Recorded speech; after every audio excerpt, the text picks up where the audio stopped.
the mailman, a nice man. His squeaky shoes bring you good news. Everything is better everywhere. Rain or shine, he always wears a great big smile. All right, let's go. Schnozzolamail. Now, I'm pretty excited about this one. It's from Fantagraphics. I know it says W.W. Norton and Co., but my point man on this was Fantagraphics. So I don't know if they have some sort of distribution deal, but that's what it says.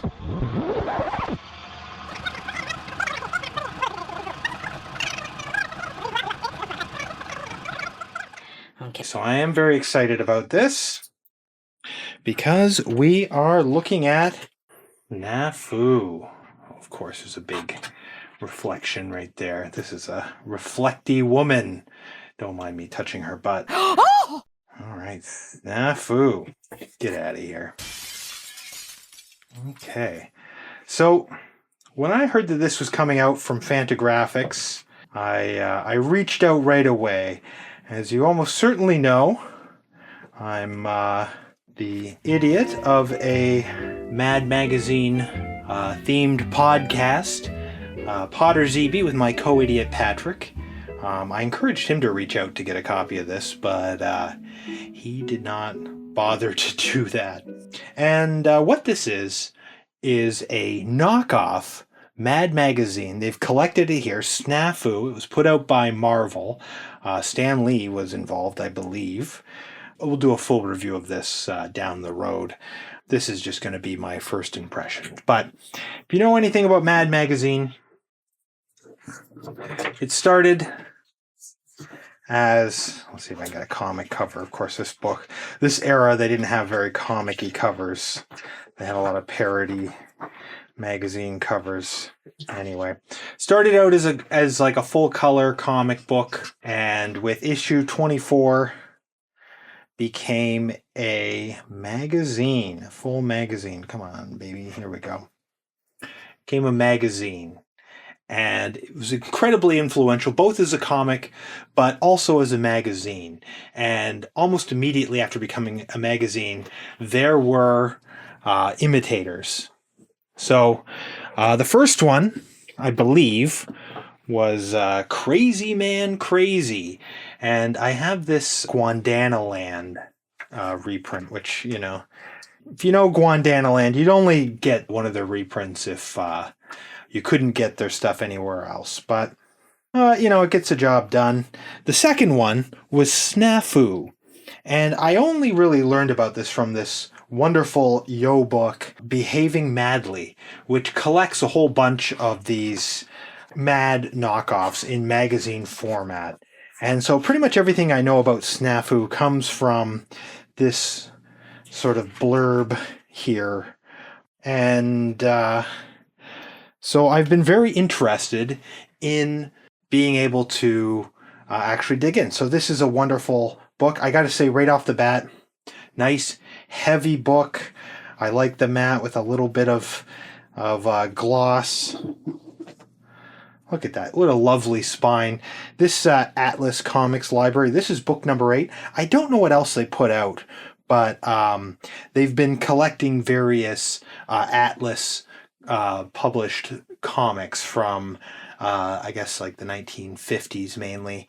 And so this is Snafu's moment. And lovely, lovely book.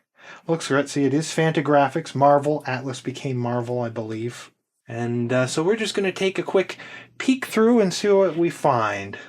Look at this. Look at this. Wonderful. These end pages here look great. Come in. Look at we got this nice contrast here. Good book design. Already a joy to behold. We've got nice table of contents. Very useful. And we've got an intro. So right here, this is Snafu's Alfred E. Newman. What's his name? It escapes me and I should have looked it up. He later sort of was recontextualized in Crazy as the Nebbish. Irving Nebbish? Irving Forbish, that's it. So he was recontextualized as both the Nebbish and as Forbish Man. So this is his first appearance here. We actually rated him on an episode of Potter ZB in our Mascot Red-Handed department. So obviously these are all actually Harvey Kurtzman comics, I believe. He did some Funny Animal comics, which must have been for Atlas, aka Marvel, I'm assuming. So that's why they're probably talking about this. Hey, look, this is all Harvey Kurtzman stuff.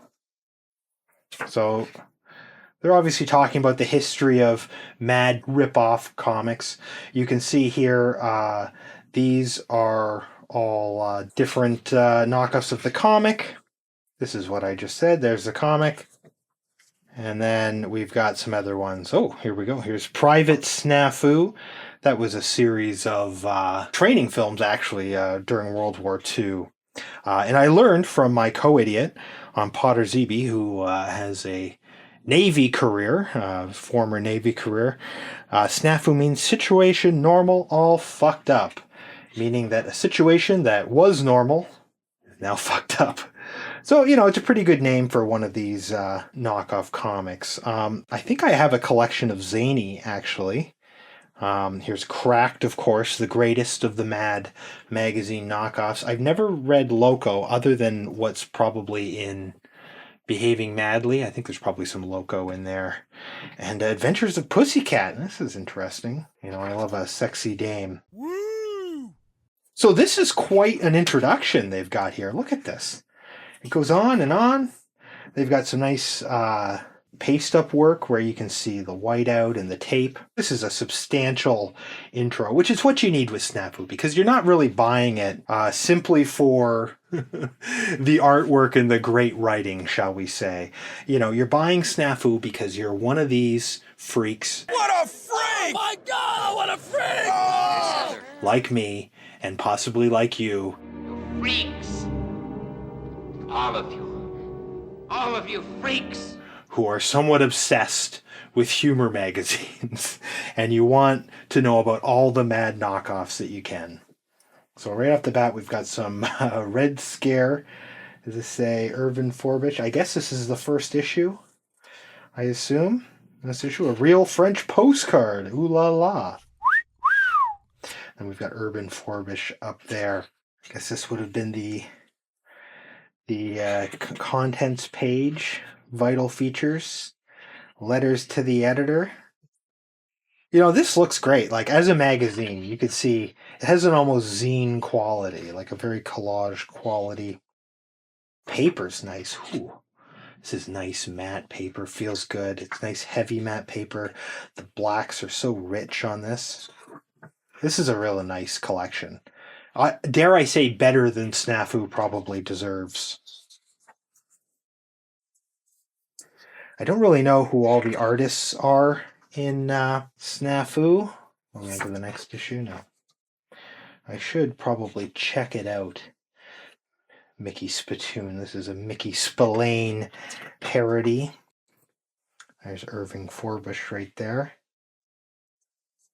Snafu's Profile of the Month. Howard Dingbat. This is a nice cartoon drawing. We've got some photo comics. This is some good old school collage, making them into centaurs. Got the cheesecake section. You got Urban Forbish up there. You know, this is really a fun magazine. Like, you know, when Mad first became a magazine, when it stopped being the comic Tales Calculated to Drive You Mad, it leaned a little bit heavier into the magazine aspect of it, and then later sort of became mostly comics and like cartoons. A little bit of old-fashioned racism here. I hear you're a racist now, Father. What? How did you get interested in that type of thing? Like I said, I'm going to try to get my co-idiot Patrick to pick up a copy. Let's see if we can see that signature there. Manically? I don't know. Starring Edward R. Tomorrow. Personally to Personally. And of course, this is very much going to be a product of its time. You're going to need to know what is what for the era. There's going to be a lot of pop culture references that you're not going to get. This week's biggest news. A lot of cheesecake in this magazine. They're really leaning into the sexiness of it. Snafu, coming in next issue. Okay. And in the back, you've got a Newsweek parody. All right. So this is the cover that I've probably seen the most. I thought this was the first issue. You've got Urban Forbush there. The cutest nudist of the year. 25 cents. Vets, no money down. I love this. Look at this border here. All these people. Oh, and of course, this is an old Stan Lee joke. You've got founded by Irvin Forbush, losted by Marvin Forbush. We got some of the artists in here. Let's see. We got Joe Menili and the jovial John Severin. Oh, that's good.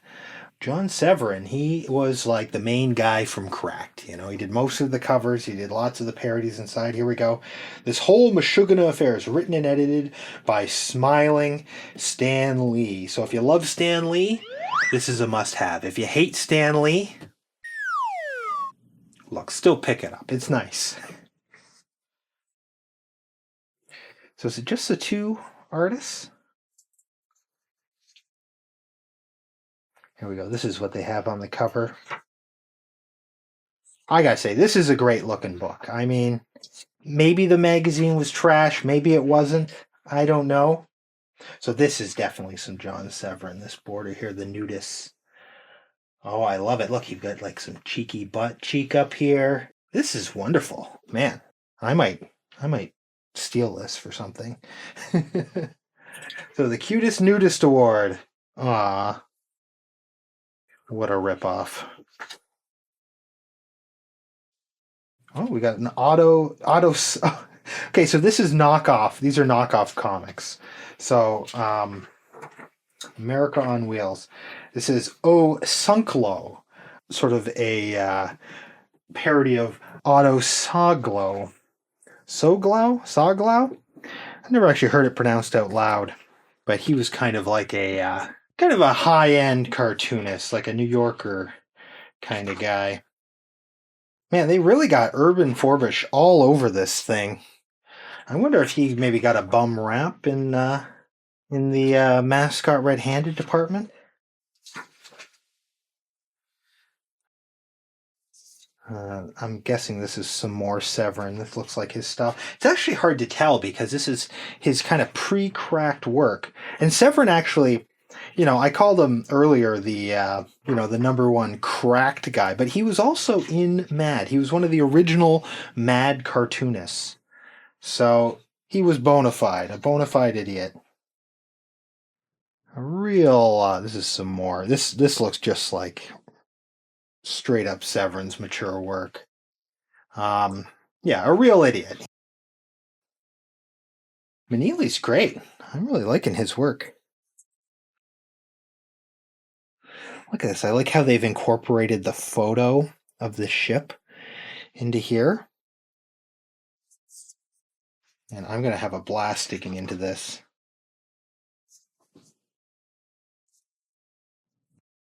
News item. Turn the page and see. Look at these. These are great mock-ups here. We've got some more Who's Who in Snafu's Zoo. I'm just not myself till I've had my morning coffee.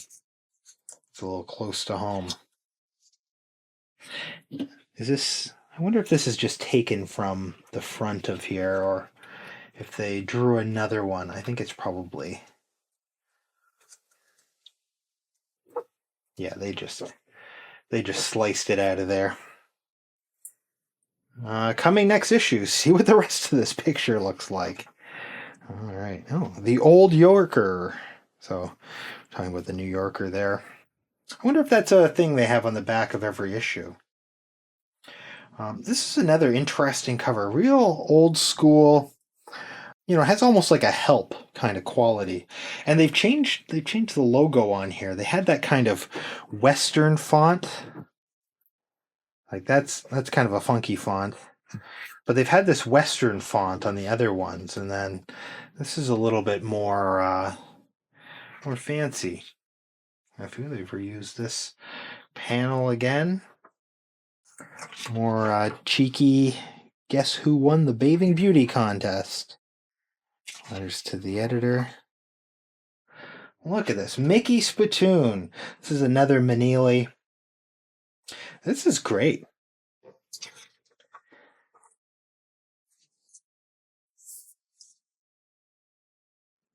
I'm not saying much, but I really am enjoying this quite a lot.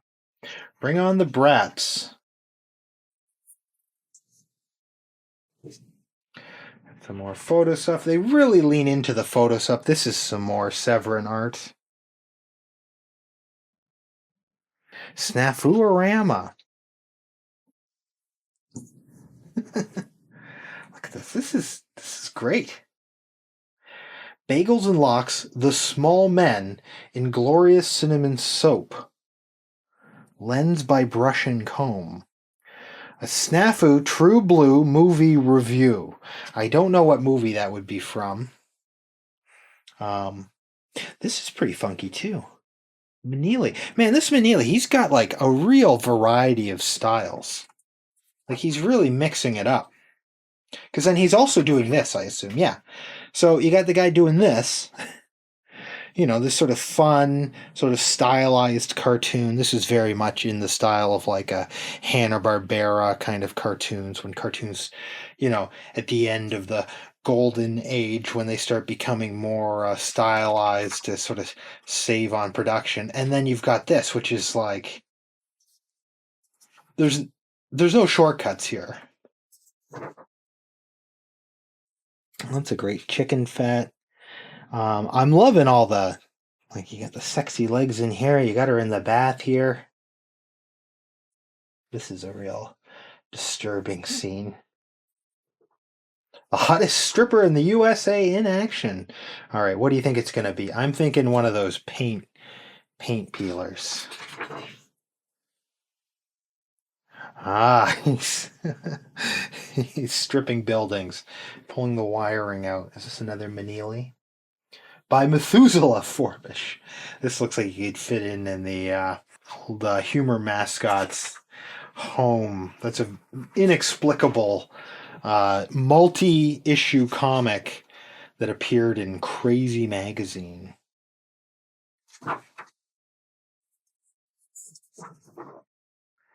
How to draw a head in 4 simple steps. Okay, so you start here and you go here. All right. Snafu keeps its promises. Oh, look at that. We promised to show you what the rest of this picture looks like. Ooh, Snafu, you got me again. Russia's minister without portfolio.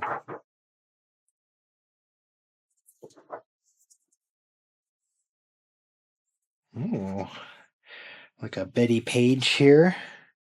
Not tonight, dear. I'm sitting up with a sick friend. This is like a little bit of a Goodman Beaver kind of look. So I guess they only did like 3 issues. Is that what we've encountered here? I guess they're collected here. Little Red Riding Hood, or she was only a farmer's daughter, but boy, could she make hay. This is a nice border here too. I might steal that as well. Okay, so this one doesn't have the magazine back, but this is nice. It connects the cover to the first one, so I'm guessing he got beamed with a rolling pin for being a dog. You know how those 1950s wives are. Okay, no, wait, here it's... Okay, so this is not a connection. This is just like a similar cover. So here he got shot with the arrow from the TV, and here he got beamed with the rolling pin. And original art. Okay, so this is neat. Real treat. 9 pages of original artwork by Joe Maneely. There's 2 complete film parodies and 1. Okay, so this is neat. So you can actually see like a paste up here, how they put the text on. You can see here like where the colors have changed. See, there probably was something here, but the glue came off. Look at all the whiteout in the hair.